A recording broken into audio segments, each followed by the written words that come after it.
여러분, 솔직하게 한번 여쭤볼게요. 한국에서 미용시술 받고 싶은데 막상 알아보다 보면 머리가 아프지 않으세요?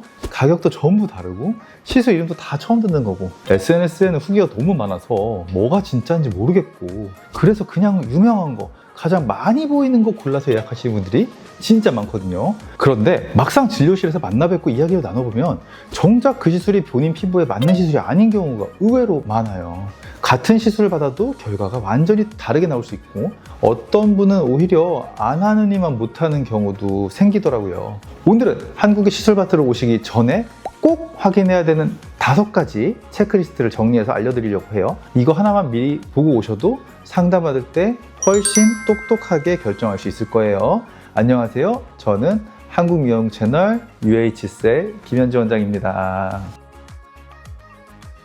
자, 첫 번째 체크 포인트 말씀드릴게요. 가장 먼저 확인하셔야 하는 거는요, 내 피부 고민이 정확히 뭔지를 아는 거예요. 너무 당연한 얘기 같죠? 그런데 진짜 이게 안 되어 있는 분들이 많거든요. 상담 오시면 저 피부가 안 좋아요 라고만 말씀하세요. 그런데 그 안 좋은 게 탄력 문제인지 색소 문제인지 모공 문제인지 건조 문제인지에 따라서 받아야 할 시술이 완전히 달라져요. 거울을 봤을 때 얼굴이 아래로 처져 보이고 옆에서 봤을 때 라인이 무너져 보이면 탄력 문제에 가깝고요. 화장으로도 잘 안 가려지는 듯한 거뭇한 자국, 잡티가 신경 쓰이시면 색소 문제예요. 코 옆이나 볼에 모공이 도드라지게 보이면 그건 또 다른 접근이 필요하고요. 세안하고 나서 막 잡아당기고 푸석한 느낌이 강하면 건조한 문제죠. 이게 왜 중요하냐면요, 색소 고민을 가지신 분들이 탄력 시술을 받으시면 본인이 기대했던 변화가 안 나타나거든요. 그러면서 한국 미용 시술도 별거 없네, 별로네 라고 실망하고 가시는데 사실은 시술이 본인하고 안 맞았던 거예요.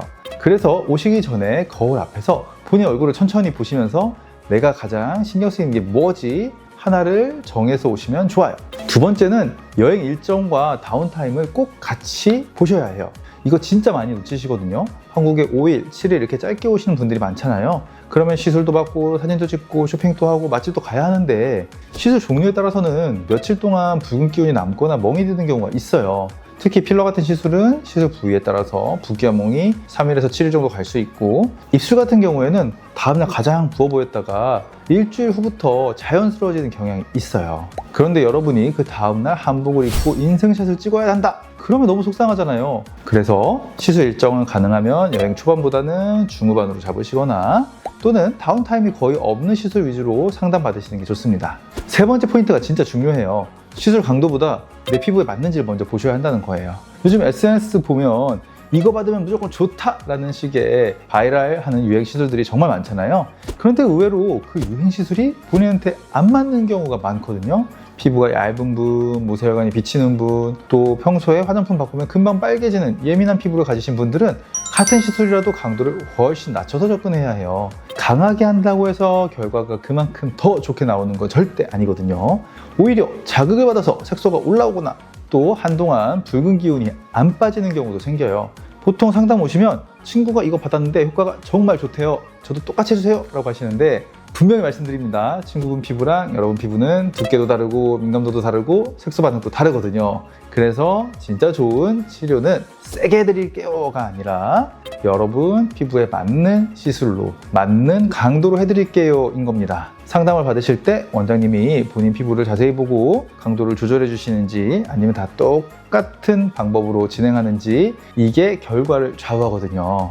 네 번째는 사후 관리 가능 여부예요. 이거 솔직히 시술 받기 전에는 잘 생각 안 하시는 부분이거든요. 그런데 결과를 좌우하는 게 사후 관리예요. 대부분의 피부 시술 직후에는 자외선 차단, 선블럭이 필수고 사우나, 찜질방, 격한 운동은 며칠간 피하시는 게 좋습니다. 음주도 2, 3일 자제하시는 게 좋은데 못 지킬 것 같으면 차라리 사후관리 부담이 적은 시술을 선택하거나 일정을 조금 조정하시는 게 좋습니다. 그리고 자외선이 가장 큰 적이거든요. 시술 후에 자외선 차단 안 하시고 다니시면 어렵게 시술받은 효과가 반감될 수 있고 특별히 색소는 더 진해지는 경우가 많아요. 그러니까 한국 여행 오실 때 선크림 꼭 챙기시고 특별히 한국에는 올리브영이 있으니까 선크림 쉽게 구할 수 있습니다. 마지막 5번째예요. 상담 받으실 때 꼭 물어보셔야 할 질문 3가지를 알려드릴게요. 이거 메모해 두시면 진짜 도움이 많이 되실 거예요. 첫 번째 질문, 오늘 제 피부에서 가장 먼저 해결해야 될 문제가 뭔가요? 이렇게 여쭤보시면 원장님이나 또 상담원들이 진짜 본인 피부를 진단해 주는지 아니면 그냥 시술 종류부터 권하는지가 딱 보입니다. 두 번째, 이 시술 다운타임은 어느 정도이고 며칠 동안 어떤 모습을 보일까요?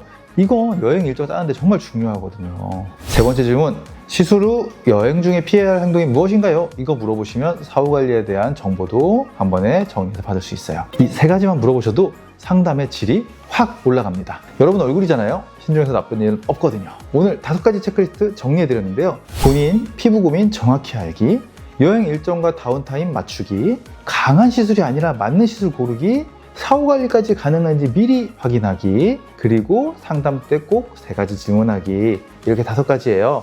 자, 한국 미용은 빠르고 화려한 변화도 많지만 진짜 좋은 결과는 과연 나에게 맞는 선택이냐인지에 따라 달려 있어요. 유행이나 가격, 그리고 후기가 결정의 전부가 되면 후회하실 수도 있거든요.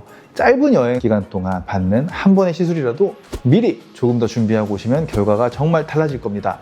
오늘 영상이 여러분들에게 도움이 되셨다면 댓글로 어떤 시술이 가장 궁금한지 남겨주세요. 다음 영상에서 그 부분은 더 자세히 다뤄볼게요. 구독과 좋아요도 눌러주시면 한국 미용 정보 더 많이 준비해서 돌아올게요. 지금까지 한국 미용 채널 김현지 원장이었습니다. UH셀입니다. 감사합니다.